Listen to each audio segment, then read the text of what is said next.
Bueno, ahora sí, buenas noches con todos. Bienvenidos a, a este nuevo encuentro del Empecemos Entendiendo Webinars, en este caso del mes de abril 2022. Agradecemos a todos los que nos están acompañando en la noche de Lima del día de hoy.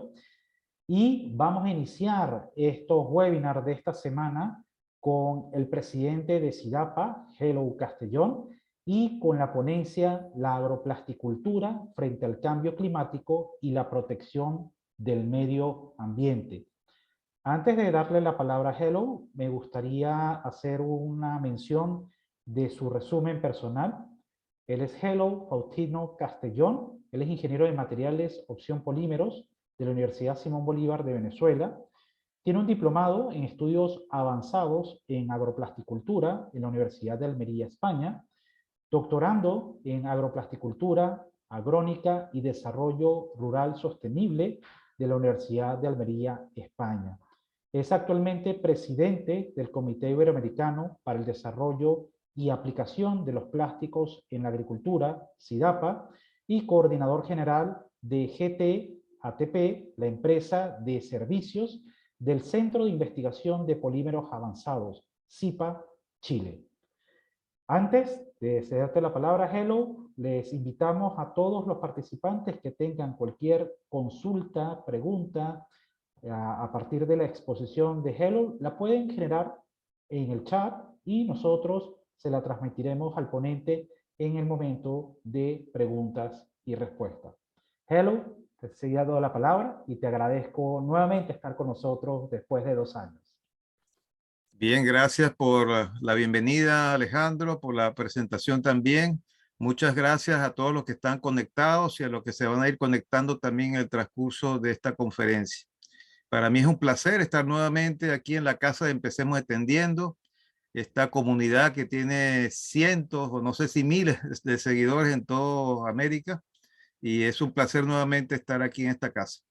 Así que vamos a comenzar ya con la conferencia, pues el tema es la agroplasticultura frente al cambio climático y la protección del medio ambiente. Obviamente aquí hay varios términos que nos tocan a todos en este momento a nivel mundial y por eso queremos también compartir con ustedes varias cosas que están ocurriendo en torno a este tema. Vamos a ver la introducción que tiene que ver justamente con algo que nos duele a todos, que es la situación de la Tierra. La Tierra en este siglo XXI tiene grandes desafíos, pero esos grandes desafíos vienen sobre todo por las consecuencias del cambio climático. Como vemos en la lámina, hay 3 que estamos presentando aquí, que son los incendios forestales, que a nivel mundial, tanto en el hemisferio norte como en el hemisferio sur, los tenemos cada vez que hay un verano. Todos recordamos los grandes incendios en Canadá, en Estados Unidos y aquí en el sur, hacia la parte de lo que es Brasil, por ejemplo, hace poco tuvo un gran incendio en la Amazonía. En Chile son frecuentes los incendios, por ejemplo, en la época de verano. En Australia, por ejemplo, son ya históricos esos incendios que hay por allí, que cada día peores y más devastadores. También tenemos el tema de la sequía que está asolando grandes regiones del planeta Tierra. Y por supuesto también tenemos las grandes tormentas, los grandes huracanes que cada día causan desastres en diferentes partes de la Tierra. Y todo eso se debe a lo que dice aquí, por 1 grado más. La Tierra está caliente 1 grado más y ya estamos viendo cambios tremendos en lo que tiene que ver con el comportamiento del clima a nivel mundial. Bueno, hace unos años, justamente como mencionó Alejandro, tuve la oportunidad de presentar un tema también sobre la agroplasticultura y pude también compartir en esa oportunidad esta lámina donde vemos los grandes desafíos de la agricultura. Obviamente uno de esos grandes desafíos aparece aquí el cambio climático y es así. Y es uno de los grandes desafíos que tenemos ahora en este momento. Los otros que están allí también son desafíos, pero no tienen la altura tal vez de lo que tiene ahorita el cambio climático. Por eso queremos hacer énfasis en esta conferencia de ese tema. Bueno, estos grandes desafíos que tiene la plasticultura también a causa del cambio climático en este año 2022 son, en primer lugar, la sequía. como ven allí. Después viene el tema de las heladas. En muchas partes de la Tierra están ocurriendo a causa del cambio climático. El granizo, que también está asolando mucho la agricultura. La aparición de nuevas plagas más resistentes todavía que las anteriores. Y las grandes tormentas que asolan a los campos de cultivo. Bueno, pero la propia plasticultura también tiene grandes desafíos que tienen que ver con los desechos de los agroplásticos. Y básicamente estos desechos afectan tanto a los campos como las quemas de esos desechos también afectan al medio ambiente, los desechos que llegan también a las aguas y los microplásticos que encontramos también en los campos, del cual va a ser un tema que vamos a mencionar en esta conferencia. Vamos a ver ahora algo interesante, pues el origen de la plasticultura y lo que han sido sus aportes a la agricultura y lo que puede hacer también en el futuro la plasticultura frente a lo que hemos visto, estos desafíos del cambio climático. Vamos a, por un momento, pensar que estamos en la máquina del tiempo y vamos a remontarnos unos 75 años atrás. Justamente viendo lo que es la plasticultura como el conjunto de tecnologías que sirven para producir plásticos técnicos a fin de potenciar el desarrollo de la agricultura. Vamos a imaginarnos que estamos 75 años atrás y no existía la plasticultura. Bueno, justamente si estamos justamente en el año 1946, apenas saliendo de la Segunda Guerra Mundial, ese acontecimiento tan grande que afectó a la humanidad, pues nos encontramos en Kentucky, en los Estados Unidos, con el profesor Emery Emmer. El profesor Emmer es un profesor de horticultura, preocupado también por el tema de lograr que las hortalizas pudieran crecer en épocas diferentes, tal vez hacia otoño, pudieran estar cultivos en ese momento, pero obviamente las condiciones climáticas no favorecían eso. Y el profesor Emmer no tenía recursos como para construir un gran invernadero de vidrio, cubierto por vidrio, que pudiera servir para él alojar a sus plantitas de hortalizas.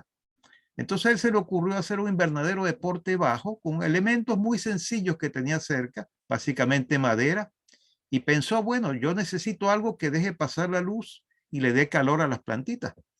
Bueno, ¿qué tenía él a mano en ese momento? Bueno, tenía un material plástico que se estaba utilizando desde casi principios del siglo pasado, que era el celofán, que es un material plástico de origen natural porque viene a partir de la celulosa. Bueno, utilizó ese material plástico para cubrir un invernadero de porte bajo, lo cual fue una gran revolución en ese momento porque hasta esa fecha solamente había invernaderos de cristal, con estructuras muy pesadas de metal y cubiertas con vidrio. Bueno, ante el éxito que tuvo este invernadero de porte bajo del doctor Emmer, en el año 52 él experimenta con otro material plástico que en ese momento estaba llegando con gran fuerza al mercado mundial, que es el polietileno de baja densidad. Cubrió entonces su invernadero con polietileno de baja densidad y luego también lo utilizó para cubrir las camas de cultivo y así nació también la técnica del acolchado o mulching. Estamos hablando entonces del inicio, del nacimiento de la plasticultura hace 75 años. Pero también hay otro suceso importante de la plasticultura que también data de años atrás. Por otra parte, en otra parte de la Tierra, en el año 65, el ingeniero hidráulico polaco-israelí Simcha Blas desarrolló algo que ha revolucionado el riego a nivel mundial, que es justamente la fabricación de emisores exteriores de riego gota a gota.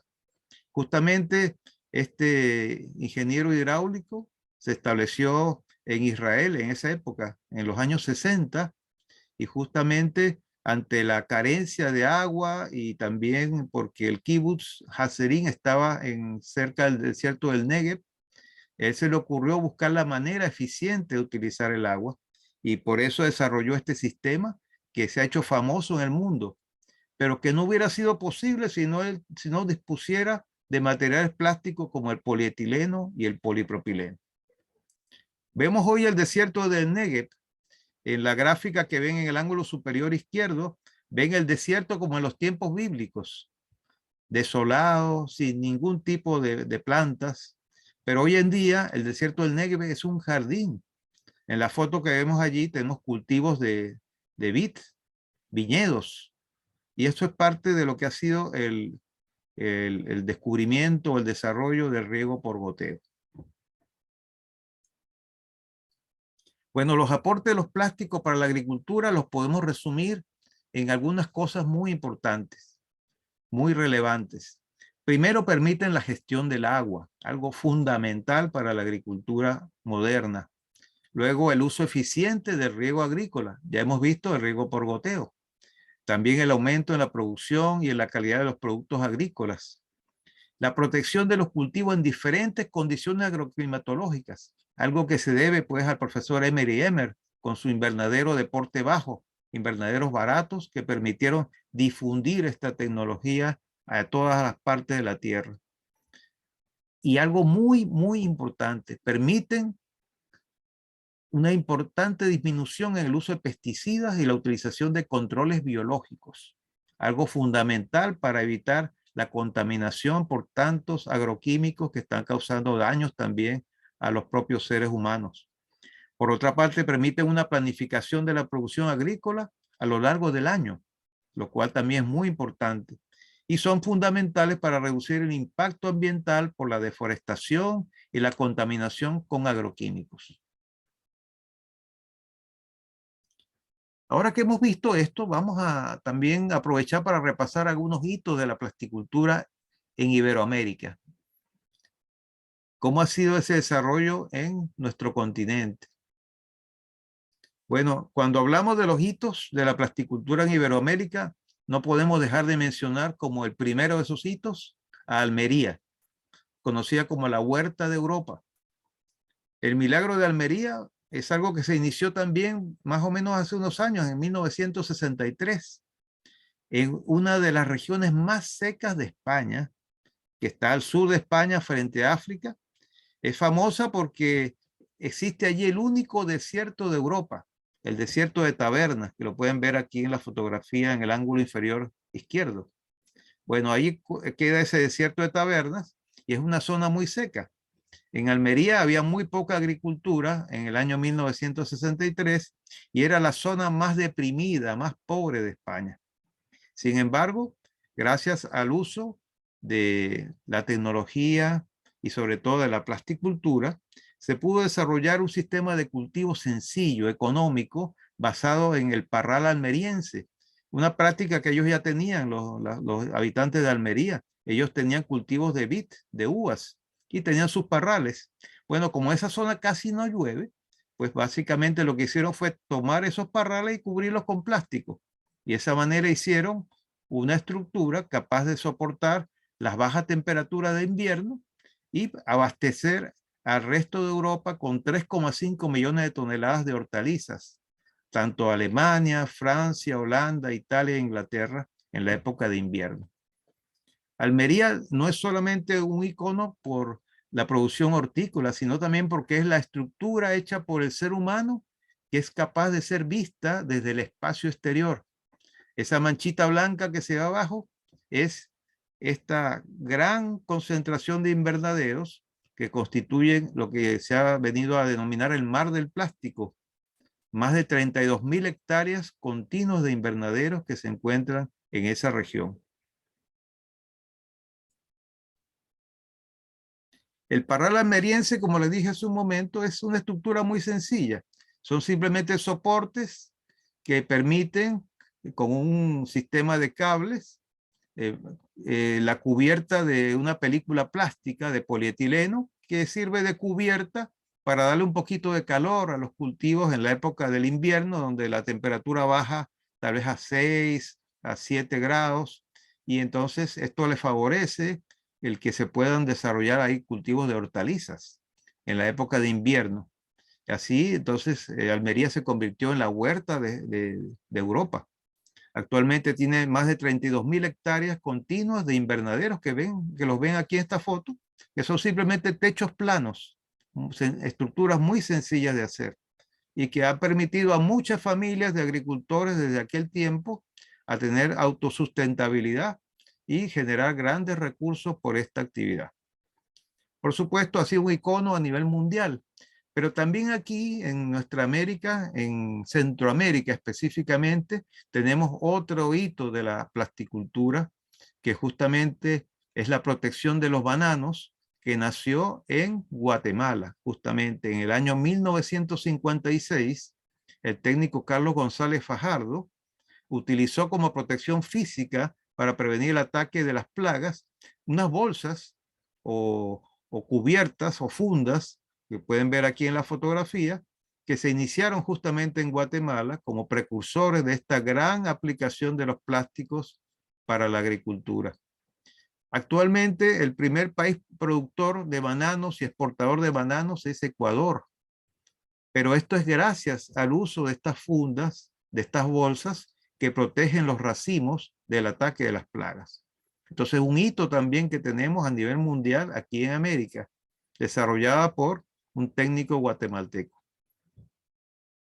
Hay otro hito importante que tenemos en América, que es en México. México es el primer exportador mundial de tomates. Y eso es gracias a esto, al desarrollo de más de 20.000 hectáreas de invernaderos dedicados exclusivamente a la producción de tomates, con los cuales pueden penetrar el mercado de Estados Unidos y vender 1 millón de toneladas de tomate y con ingresos sobre los 2.250 millones de dólares. Un gran hito también en la plasticultura mundial que está aquí en América, la producción de tomates de México, en establecimientos dedicados únicamente a eso, a la producción de tomates, donde logran producciones anuales sobre 600 toneladas por hectárea. Y en algunos casos, en algunos invernaderos de alta tecnología, se puede pasar incluso de las 1.000 toneladas por hectárea al año. Otro caso emblemático que tenemos aquí en América es el cultivo de flores de clima templado en los Andes tropicales. Este milagro se produce justamente en la zona andina, en la zona de las montañas de la cordillera andina, de Colombia y de Ecuador. Justamente en el centro de Colombia, a 2.600 metros sobre el nivel del mar, se cultivan flores de clima templado para exportación. Y en el caso de Ecuador, que es también un país tropical, a 3.000 metros de altura se producen las rosas más hermosas del mundo. ¿Cómo es posible esto? Bueno, gracias justamente a invernaderos que se pudieron construir en esas zonas, y a pesar que son zonas tropicales, pero están en una zona alta, lo cual favorece que haya un clima apropiado para este tipo de cultivo. Colombia actualmente es el segundo exportador mundial de flores, con más de 7.000 hectáreas dedicadas a esos cultivos, mientras que Ecuador es el tercer exportador mundial de flores, con invernaderos ubicados a unas alturas entre 2.000 y 2.800 metros sobre el nivel del mar. Y además es el primer productor de rosas para exportación del mundo, con 3.000 hectáreas dedicadas únicamente a ese cultivo. Y aquí un caso emblemático, invernaderos en el trópico, pero no en la cordillera de los Andes. Estamos hablando de una región eminentemente tropical en Venezuela, en el Parque Nacional Canaima. Allí, en esa zona, que está justamente donde se encuentran unos monumentos naturales únicos en el mundo, que son los tepuyes, que son unas mesetas elevadas en medio de una gran sabana o llanura. Bueno, allí se levantó un conjunto de invernaderos para ayudar a una comunidad que vivía justamente en una zona donde no se podía cultivar abiertamente los suelos porque es un parque nacional, y donde hay gran cantidad de personas que necesitaban alimentos y recibían esos alimentos muchas veces por helicóptero o por avioneta. Bueno, gracias al esfuerzo de una ONG, se pudo allí construir un conjunto de invernaderos en donde niños de una escuela que vive justamente con una comunidad religiosa lograron aprender las técnicas para el cultivo de hortalizas, maíz y papa, incluso criar animales utilizando técnicas de plasticultura. Aquí vemos el conjunto de invernaderos que está justamente en esa zona remota del Parque Nacional Canaima en Venezuela, donde estos niños aprendieron a cultivar con técnicas de plasticultura, acolchado, cubierta de invernadero, para levantar las plantas, y tienen su abastecimiento y son autosustentables en la producción de hortalizas. Este es otro milagro también de la plasticultura en medio de esta zona tan alejada de la civilización en Venezuela. Otro ejemplo emblemático que tenemos de la plasticultura en nuestro continente es el caso de Argentina y la reingeniería de la silobolsa. Bueno, las silobolsas en verdad no nacieron en Argentina. Según la historia, se originaron en Alemania. En Alemania estamos hablando de hace muchos años atrás, y esa tecnología pasó a Canadá luego, y de Canadá pasó a Argentina. Sin embargo, esa tecnología no había tenido, digamos, una vuelta de tuerca como para darle mayores posibilidades comerciales y también aplicaciones prácticas, hasta que en Argentina se hizo una reinvención de la silobolsa, y actualmente esto se convirtió en un sistema de almacenamiento de granos y también de materia vegetal, tanto para alimento de los seres humanos como para los animales. Entonces estas silobolsas se exportan a más de 50 países con tecnología argentina, en donde estas películas se fabrican con estructuras multicapa de polietileno y permiten contener hasta 200 toneladas de trigo, maíz o soya y hasta 120 toneladas de material forrajero para ganado. Esto es un ejemplo también de cómo en nuestro continente se pueden mejorar otro tipo de tecnologías desarrolladas en otras partes del mundo. Así entonces en Argentina se hizo la reinvención de las silobolsas. E incluso estas silobolsas no solamente se está guardando grano, recientemente también se desarrolló lo que se llama la silopapa, que es una gran bolsa que permite también conservar allí papa por periodos de tiempo importantes, y así se conserva y se preserva para mejores épocas donde puede tener mejores precios incluso, o preservarla de las condiciones medioambientales adversas. Bueno, ya hemos visto unos hitos importantes de la plasticultura a nivel de Iberoamérica. Ahora vamos a ver otros ejemplos prácticos de la plasticultura que pueden enfrentar esos desafíos del cambio climático que hemos visto, como son la sequía, como son las heladas, como es el granizo, como son las plagas y como son las tormentas. Vamos a ver ejemplos también en nuestro continente que podemos aplicar fácilmente.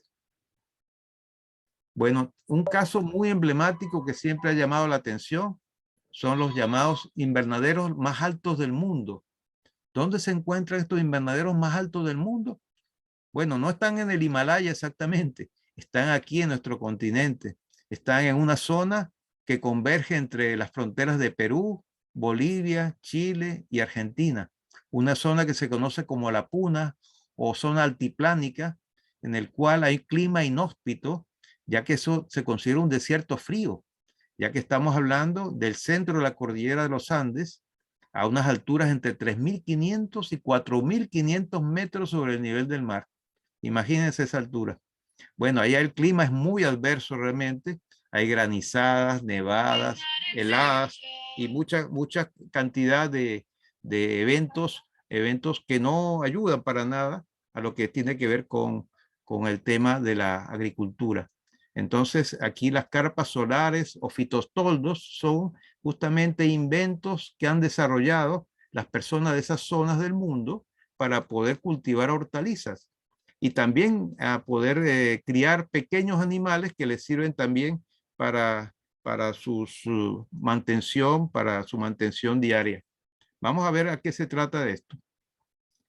Vamos a ver aquí el ejemplo de los invernaderos más altos del mundo en una zona de la cordillera andina, cerca de Cusco, lugar muy conocido porque cerca también está las ruinas de Machu Picchu, un poquito más allá, a una altura un poquito mayor que esta.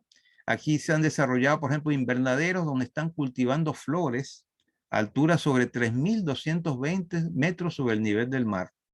Encontramos entonces este desarrollo de flores muy importante en estas zonas tan elevadas, de tanta altura. Y vamos a ver otro ejemplo también importante, subiendo todavía un poquito más en altura, a 3.500 metros sobre el nivel del mar, encontramos cultivos de fresas en invernaderos como el que ven aquí en las fotos de la mano derecha o del lado derecho. Vemos aquí estos cultivos de fresas, utilizando tecnologías de acolchado, de cubiertas de invernaderos, también incluso cultivos aeropónicos dentro de estos invernaderos, aprovechando al máximo el espacio. Y fíjense aquí las diferencias climatológicas que hay entre la foto donde están en época de verano y la época en invierno, donde cae nieve inclusive y cubre todo el suelo, y es imposible cultivos allí, a menos que tengan pues estructuras como estos invernaderos. Pero si creen que esto es algo de un desarrollo muy interesante, muy importante, bueno, aquí tenemos algo más sorprendente todavía, que son los diseños ecológicos y ecoeficientes de los llamados sayaris y walipinis, que son los nombres que se le dan en la lengua aymara a los que son las carpas solares y los huertos subterráneos. ¿A qué nos referimos con esto? Bueno, estas estructuras se construyen a alturas mayores de 3.500 metros. Estamos hablando de 4.500 metros sobre el nivel del mar. Bueno, justamente esto ya se hace en Bolivia. Esto es más allá de La Paz, más alto de la Paz, en la zona llamada El Alto. Allí tenemos estas construcciones que son estructuras que tienen paredes para poder darle más calor a los cultivos, y se hacen subterráneas, o sea, se cava por lo mínimo 1 metro para poder hacer esta estructura, que luego se cubre con una carpa o cubierta plástica. De esta manera se logra tener una estructura que tiene suficiente calor para poder albergar a estas plantas que se encuentran en medio de estas alturas tan inhóspitas. Y estos son modelos, como les dije, ecológicos y ecoeficientes, porque son muy baratos. Una estructura de poco más de 100 metros cuadrados no pasa de $500. Es algo realmente asombroso, porque estas personas tampoco tienen muchos recursos. Con los recursos que tienen a mano, tienen que construir estas estructuras. Aquí tenemos otros ejemplos de los sayaris y los walipinis. Son estructuras, como les dije, con adobe o ladrillos que se hacen con material que está allí mismo en la zona, y las cubiertas plásticas sí las tienen que traer obviamente de otras partes. No sé si observan aquí que el techo está manchado como marrón. Bueno, esto es un ingenio que han tenido los agricultores de esta zona, porque en la época de verano, donde hay alta insolación por ser zonas muy altas, muy elevadas, ellos, para evitar el problema de la alta incidencia solar, le echan agua con tierra al techo, y de esa manera aminoran, disminuyen el efecto que pueda tener la radiación solar sobre los cultivos que están adentro. O sea, ellos mismos se la han ingeniado para, con elementos que están muy cerca de su entorno, poder desarrollar este tipo de cultivo. Es un ejemplo realmente importante que estamos viendo. Por otro lado, tenemos aquí todo lo contrario, o algo más extremo también, que es los cultivos en el desierto. Aquí en nuestro continente existe el desierto más seco de la Tierra, el desierto de Atacama. Este desierto tiene los dos registros extremos que hay en el planeta Tierra, como son las sequías más largas, con más de 16 años, y las menores precipitaciones, con apenas 0,5 milímetros en un año. Son zonas muy ricas porque tienen cobre y litio, y tienen también poblaciones mineras que necesitan alimentos. Entonces era necesario de alguna manera producir alimentos en la zona, alimentos frescos, porque en otro tiempo se traían de otras partes, pero eso se hacía cada vez más difícil. Así que con la ayuda de técnicos que vinieron de otras partes, utilizando la tecnología de la plasticultura y la tecnología israelí del riego por goteo, se pudieron desarrollar más de 1.000 hectáreas de cultivos protegidos en esta zona tan inhóspita de la tierra, que la pueden ver aquí en amarillo en el mapa, que actualmente es productora de hortalizas. Se podría decir que el desierto de Atacama ahorita está en una producción que podría decirse que es el huerto de Chile en este momento, porque hay épocas del año en que en invierno en otras regiones de Chile no se producen hortalizas, pero aquí se siguen produciendo hortalizas todo el año. En algunos casos con estructuras de porte bajo, como ven aquí, como maxitúneles, o también con cultivos a campo abierto, porque allí no llueve, así que no hay problema que las lluvias causen daño a las plantas, o si no, cubiertas con casa sombra, con mallas, para preservarlas de la intensidad del sol. Así pueden desarrollar cultivos de hortalizas, por ejemplo, tomates, pimentones, calabacines y otras hortalizas. Y aquí en Atacama, en el desierto, encontramos un milagro, que es el Valle de Azapa. En este valle, en esta zona tan inhóspita, se han desarrollado más de 900 hectáreas de cultivos protegidos. Incluso flores se cultivan allí para llevarlas a otras regiones de Chile e incluso para exportación. O sea que esto se ha logrado gracias a la plasticultura, gracias al uso racional de los plásticos para esta aplicación. Otro ejemplo importante, también hablando aquí de Chile, son los techos para protección de frutales. Los frutales anteriormente no se protegían en invernaderos. Bueno, actualmente tampoco se hace, pero se han desarrollado cubiertas especiales que los pueden proteger de la inclemencia de lo que es el cambio climático. Estamos hablando de los granizos o la granizada y las heladas. Estos techos son estructuras fabricadas con cinta de rafia de polietileno de alta densidad doble laminada, con garantía de vida útil mayor a 5 años, con aditivos anti-UV. Y en este momento se están utilizando para proteger los cultivos de uvas, de vid, también cultivos de arándanos, y vamos a ver algo más, proteger también los cultivos de cerezas. Chile es el principal exportador de cerezas a China, que es el principal comprador mundial de cerezas. La temporada pasada 2021 se exportaron a China 352.783 toneladas de cereza.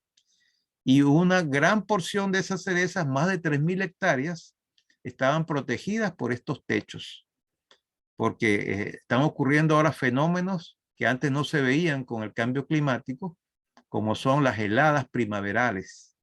Esas heladas que acaban con cultivos debido justamente a la baja temperatura en periodos de tiempo donde no debería haber ese tipo de fenómeno, y han causado grandes daños a los cultivos frutales. Pero gracias a estos techos se ha preservado a esos cultivos y Chile ha salido adelante como primer exportador de cerezas.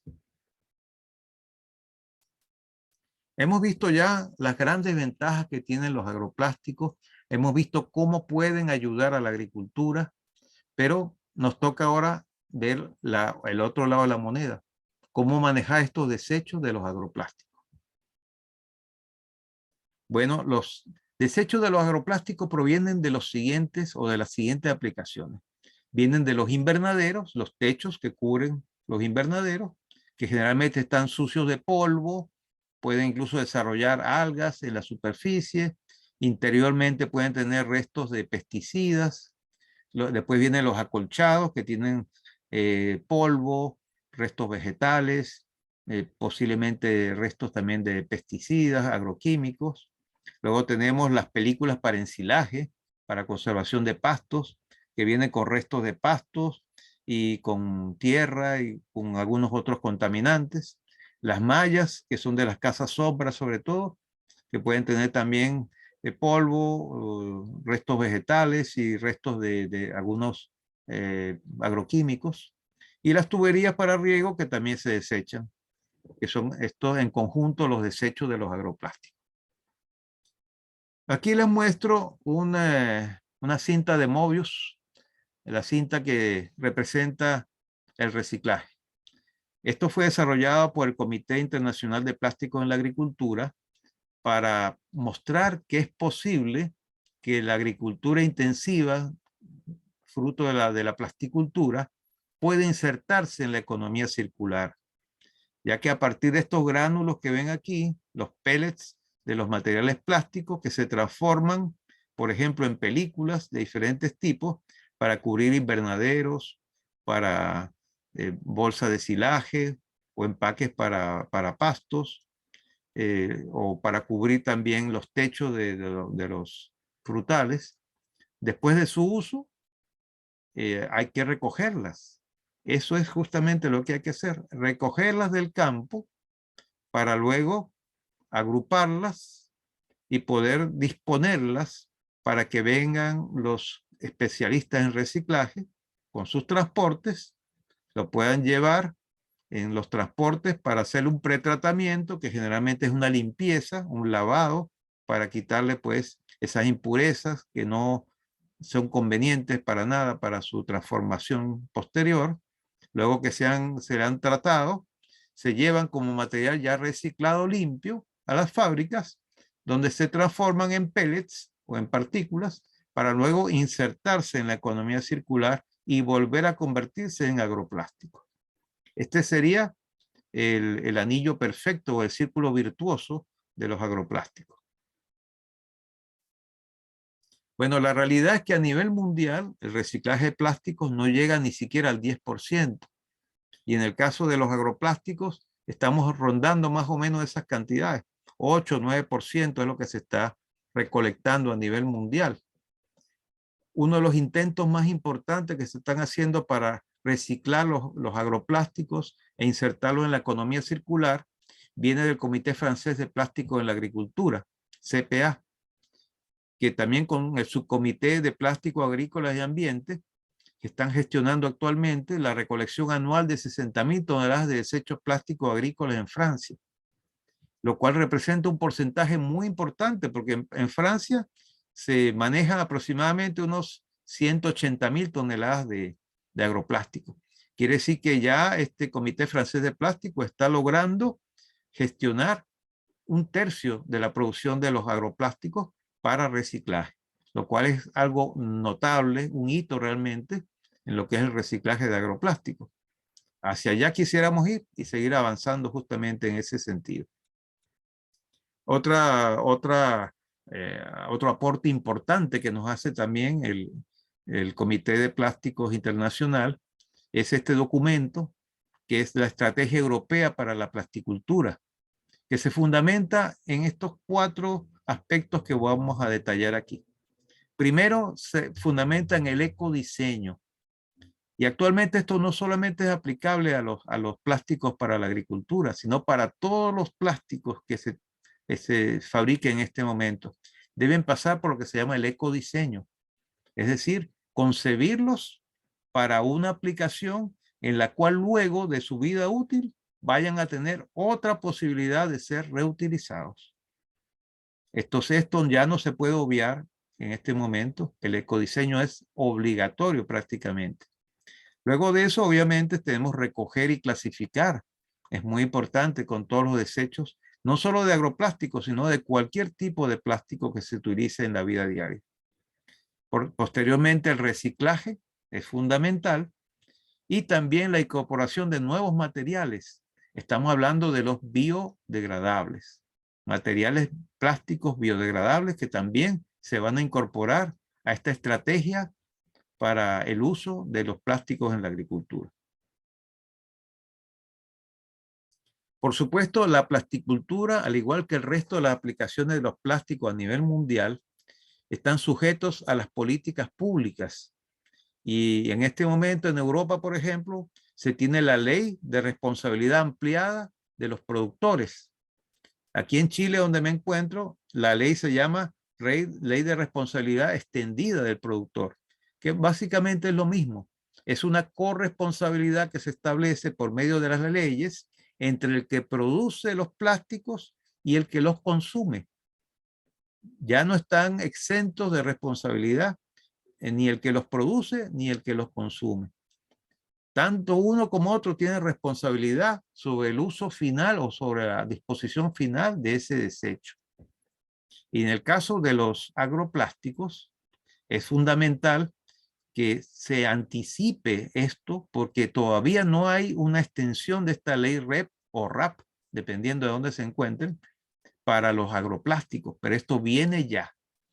Esto es tan cierto como que ya en Europa se están preparando para esto. En cualquier momento, las leyes van a alcanzar también a los agroplásticos, así como también puede ocurrir aquí en América, en nuestros países, en Iberoamérica, de que también se apliquen estas leyes y por medio de estas legislaciones, entonces se obligue a disponer de manera razonable de estos desechos plásticos.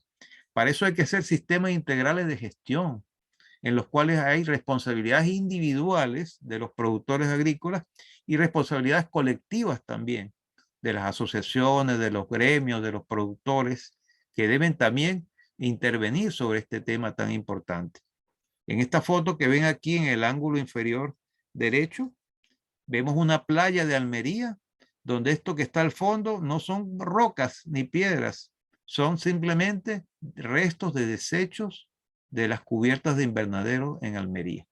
Lamentablemente, hay un porcentaje bajito, pero existe, de personas inescrupulosas que no están guardando el medio ambiente, están usando las playas, los campos para dejar sus desechos, lo cual es algo que no debe continuar.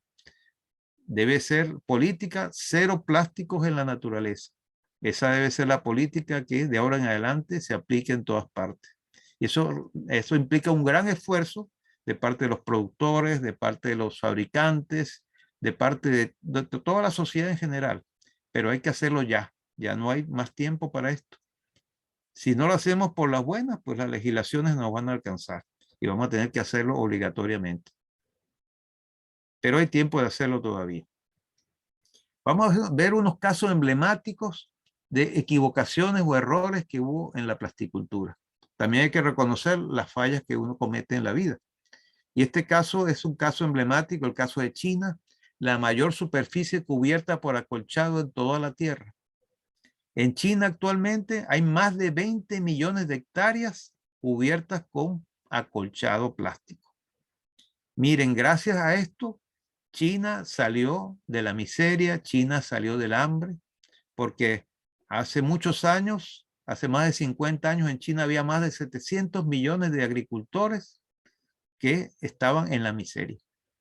Gracias a la plasticultura lograron elevar su nivel de vida y en este momento ya no existe pobreza en los campos de China, pero ha sido gracias a este gran esfuerzo de la plasticultura. Pero obviamente también trajo sus consecuencias, que es lo que vamos a ver. 20 millones de hectáreas es una cantidad fabulosamente grande. Estamos hablando de casi toda la extensión cultivable de la República Mexicana, por ejemplo, o casi la mitad de la extensión cultivable de la República Argentina. O sea, es una cantidad enorme cubierta con plástico. Bueno, y además de eso, China es el país con mayor cantidad de invernaderos en todo el mundo. Tiene más del 77% de los invernaderos. Tiene algo así como 3 millones de hectáreas de invernaderos. En la plasticultura en China se destacó por la Revolución Blanca. Es decir, que empezó con estas cubiertas de acolchado y gracias a eso la agricultura china está entre las principales del mundo en este momento. Pero también eso trajo como consecuencia lo que hoy se conoce como la polución blanca, que es simplemente que utilizaron películas de acolchado muy delgaditas que no las recogían en el momento de terminar su vida útil. Estas se fueron fragmentando y convirtiéndose en un polvillo que fue luego interactuando con la estructura de los suelos y empezó a interferir en el desarrollo de las raíces, en la transmisión del agua, de los fertilizantes, y en este momento ha degradado grandes cantidades de suelos cultivables en China. Y esto empezó a ocurrir a partir de del año 2000. Recordemos que ellos empezaron con su agricultura en la década de los 70. Ya habían pasado más de 30 años cuando empezaron a ver los efectos de esta práctica. ¿A qué se debió esto? Bueno, principalmente cuando analizamos el tipo de acolchado que utilizan en China, ellos utilizaban o todavía utilizan acolchado de 8 a 10 micrones, algo muy delgadito, más delgadito que un cabello, mientras que en Japón y Europa usan de 18 a 30 micrones y aquí en Latinoamérica usamos de 15 a 35 micrones, espesores que permiten recoger estos acolchados y reciclarlos. En el caso de China no, porque eran muy delgaditos y prácticamente se rompían al terminar su vida útil y era muy difícil recogerlos. Bueno, esto llevó a que actualmente las autoridades chinas tomen decisiones muy fuertes con referencia a esto para evitar la polución blanca. Así que el Ministerio de Ecología y Medio Ambiente y la Comisión Nacional de Desarrollo y Reforma de China en enero del 2020 tomaron estas decisiones. Prohibir la fabricación de film agrícola con espesor menor a 10 micrones. Prohibir los plásticos de un solo uso. Prohibir la importación de plástico reciclado y establecer un sistema de gestión para la producción, circulación, consumo, reciclaje y eliminación de productos plásticos de acuerdo con las nuevas reglas que establecieron ahora para la producción agrícola en China. Esto debido al tema de la polución blanca. Pero hay un quinto o una quinta medida que tomaron también en China. Bueno, ellos también empezaron a hacerse esta pregunta. ¿Seguimos con los plásticos convencionales reciclables o vamos hacia plásticos biodegradables y compostables?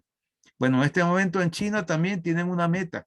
De esos 20 millones de hectáreas de cultivos protegidos, quieren llevar un 20%, es decir, 4 millones de hectáreas a cultivos cubiertos con materiales biodegradables. Actualmente la tecnología permite tener agroplásticos biodegradables. Un ejemplo es, por ejemplo, el Ecobio de BASF, que es una película que se puede lograr gracias a una mezcla del polibutilén adipato telestalato, PBAT, y el PLA. Con esa mezcla se logran este tipo de desarrollos de películas plásticas que pueden ser utilizadas en agricultura o en empaques, por ejemplo, que son biodegradables y compostables también. El tema es que estos son materiales más costosos que los plásticos convencionales. Y ahí es donde está el dilema, justamente. Ya existen en el mercado muchas otras empresas que ofrecen también productos para esa misma aplicación. En China está, por ejemplo, GH Bioplastic, que es una gran empresa que produce de 80 a 90 mil toneladas de materiales bioplásticos. Multibiosol, por ejemplo, en España. Tenemos Matervi en Italia, el Biomolch. Así que hay muchos desarrollos que se pueden encontrar de productos biodegradables compostables. Pero también tenemos la vía del reciclaje. No solamente pensar en lo biodegradable compostable, que obviamente va a ir poco a poco entrando en diferentes escenarios. Tenemos, por ejemplo, un caso emblemático aquí en Chile, la empresa Manuka, que es un gran consorcio lechero, y la empresa Corrales de Chile, se asociaron para poder reciclar todos los desechos de la actividad ganadera, lo que son las bolsas y los contenedores para el silaje y todo lo que son envases que utilizan en la actividad ganadera. Y los convierten en esto que ven aquí, en corrales, justamente. Hacen justamente este tipo de diseños que son hechos totalmente con plástico reciclado.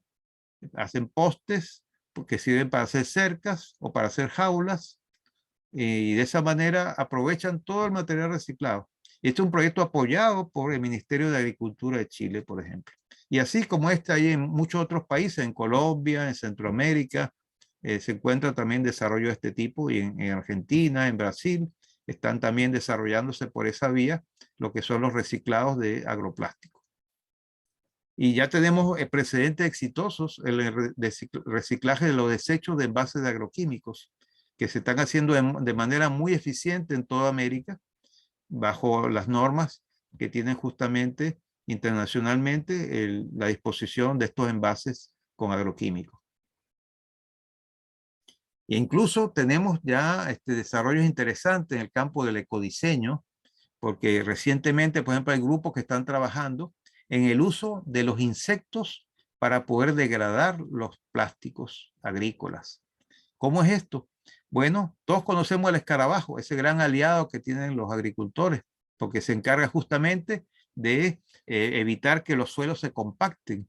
Y los escarabajos pueden ser transportadores, pueden ser los carriers que lleven bacterias que puedan en este momento ser capaces de degradar a los plásticos.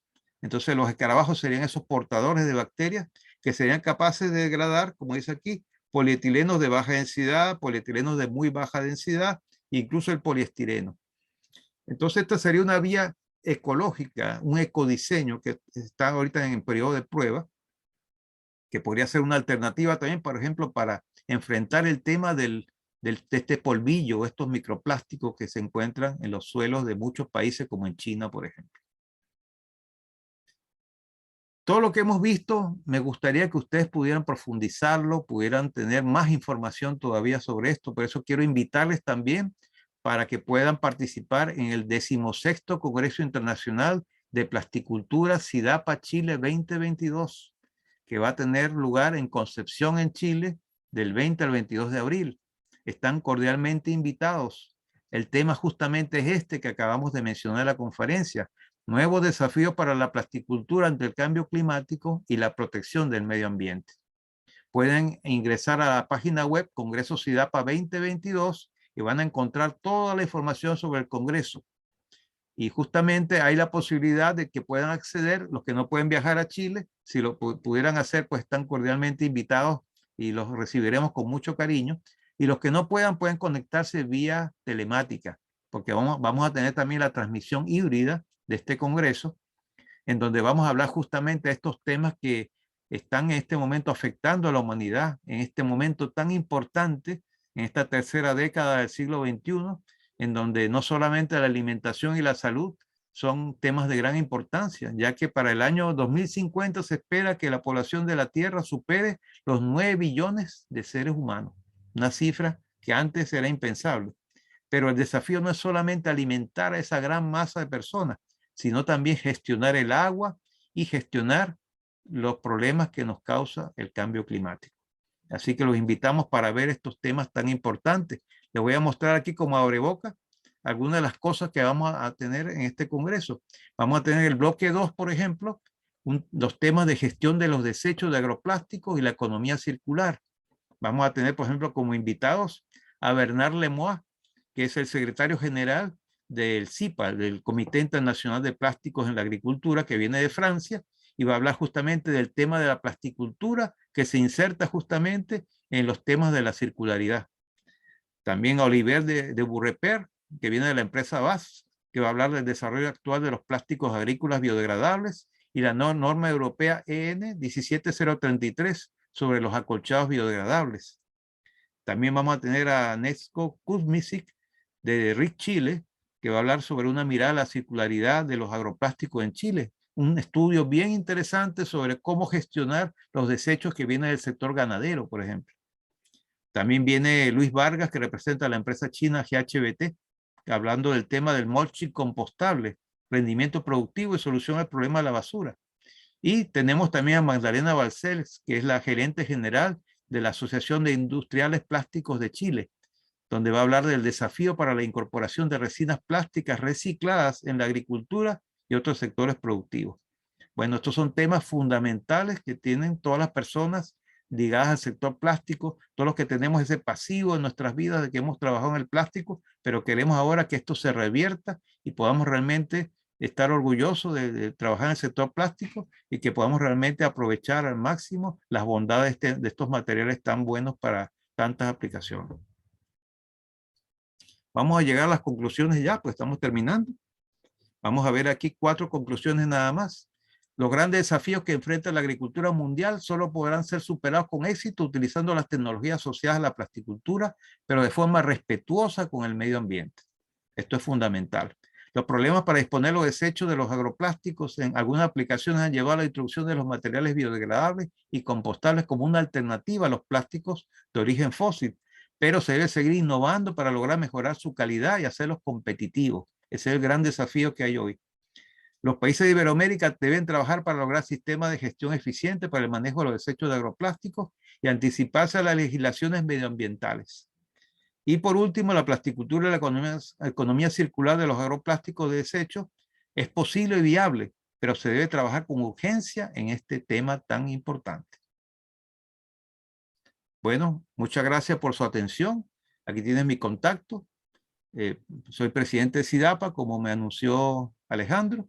Este es mi correo electrónico, sidapa.presidencia@gmail.com, y también pueden localizarme, estoy a su servicio, a su disposición, por mi número celular que ven aquí. Y esta presentación también va a ser colgada en el sitio del SIDAPA que está en LinkedIn para que ustedes también puedan disfrutarla. Muchas gracias por su atención y estoy aquí disponible para sus preguntas. Y también dejamos a Alejandro para que modere esta parte. Excelente, Hello. Muchas gracias por tu presentación muy completa y muy interesante, ¿no? Cómo está cambiando la percepción del uso del plástico en no solamente basarnos en qué beneficios podemos obtener a partir de él, sino qué hacemos con él luego que ha cumplido su ciclo de vida, ¿no? Vemos que esto no se resume a la parte de empaques, ¿no? Se expande a cualquier tipo de práctica en que se utilice este material como principal, ¿no? Componente de esa solución. En este caso, y muy cercano a uno de los temas que mencionaste que van a tener en el Congreso, Daniel Álvarez te preguntaba, ¿existe alguna regulación gubernamental para la incorporación de PCR al agro? Sí, en este momento hay varios países en donde se está trabajando con la ley REP y ese es el inicio de lo que puede ser esta legislación más específica hacia el sector agro. Donde están más cerca de eso es en Europa. Ya en España, por ejemplo, ya hay una serie de legislaciones que están cada vez más cerca de obligar a que las empresas, los productores de agroplásticos, se ocupen justamente de este tema y se pueda controlar esa cantidad de desechos que se encuentran por muchas partes de los campos, de los espejos de agua, de los mares, de los ríos. Bueno, justamente hacia allá vamos. La idea sería no esperar a que llegue la legislación, sino anticiparnos a eso, buscar justamente por medio de la tecnología, por medio de ya muchos adelantos que se han logrado, ir ya incorporando, pero sobre todo hay que organizarse los productores agrícolas, los transformadores de plástico, para que esto sea algo que prontamente podamos aplicarlo, ¿no? Así es. El uso de materiales alternativos como los plásticos biodegradables compostables afectan en algo el rendimiento habitual que tienen este tipo de aplicaciones en comparación con los plásticos convencionales. Bueno, esa pregunta es muy interesante porque justamente en toda la normativa de lo que son los plásticos biodegradables y compostables, hay diferentes normas que se aplican, entre ellas está la de ecotoxicidad. Ahí se tiene que medir, por ejemplo, que en la degradación de ese material, en un tiempo determinado, que son 90 días, cuando esos restos quedan en el suelo, no deben afectar ni a la flora ni a la fauna que está en el suelo, es decir, a las bacterias, a los animalitos que están allí, no debe afectarlos. Entonces se mide la ecotoxicidad. Ese es uno de los aspectos muy importantes que debe cumplir este material biodegradable. O sea que no solamente es que desaparezca y se incorpore al suelo, sino que también no cause daño, no cause aparición de algunos tóxicos que puedan dañar al entorno del suelo. Perfecto. Y respecto a la propia aplicación, es decir, a la mejora de la productividad de la tierra, ¿hay un cambio en el uso de estos materiales? No, o es similar a lo que teníamos con plásticos convencionales. Es decir, si por ejemplo esa imagen que tienes allí, si fuera por un plástico convencional, polietileno, y lo sustituyéramos por un plástico biodegradable, ¿el rendimiento de esa tierra se vería afectado o han probado que puede mantenerse? Bueno, mira, el uso de los materiales agroplásticos biodegradables es reciente, no tiene mucho tiempo. En las evaluaciones que se han realizado, se ha encontrado que la capacidad del suelo no se ve afectada. No hay, digamos, unas variaciones importantes hacia una mejora en la productividad, pero sí se mantiene la calidad del suelo. Y ahora sí sería posible mejorarla, sí. Sería posible porque en las formulaciones se podría incorporar algunos fertilizantes naturales para que en el momento de la degradación también liberaran esos fertilizantes. Eso está entre las posibilidades que se están manejando actualmente. Así que eso está justamente entre los grandes desafíos que hay en corto plazo. Excelente. Daniel Álvarez pregunta si las condiciones en las cuales se encuentran estos campos son aquellas que se requieren para que ese plástico compostable se degrade o requiere algún proceso industrial? Bueno, básicamente la pregunta la podríamos responder de que estos materiales biodegradables están diseñados para que las condiciones naturales de los suelos agrícolas, donde hay calor, donde hay humedad y donde hay presencia de bacterias, se pueda desarrollar justamente este proceso de biodegradación. Están dadas las condiciones para eso. Ahora, si por ejemplo tomamos esa película plástica y la guardamos en una gaveta, posiblemente no pase nada en mucho tiempo. Eso sí, no ocurriría ningún cambio. Pero en un suelo agrícola sí están dadas todas las condiciones para que eso ocurra. Excelente. Muy bien, Hello, agradecemos que nos hayas acompañado el día de hoy. Nuevamente, luego de 2 años, como comentábamos tras bastidores hace un momento, y renovamos la invitación que has hecho a los participantes, sea que nos están viendo en este momento en forma en vivo, digámoslo así, en directo, como también cuando puedan apreciar el video en nuestro canal de YouTube, que vamos a colgar a partir del día viernes, a ese congreso que se va a realizar el 20, 21 y 22 de abril en Chile. Y bueno, te deseamos todos los éxitos en ese congreso que está por venir. Si Excelente. deseas algunas palabras de despedida para los invitados. Sí, no, muchas gracias Alejandro nuevamente. Pues ya sabemos que este no es el inicio de una gran amistad, sino ya lo iniciamos hace más de un año. Así que esperamos seguir adelante con otros webinars también con Empecemos Entendiendo. Y muy agradecido a todos los amigos que se han conectado de diferentes partes de nuestro continente.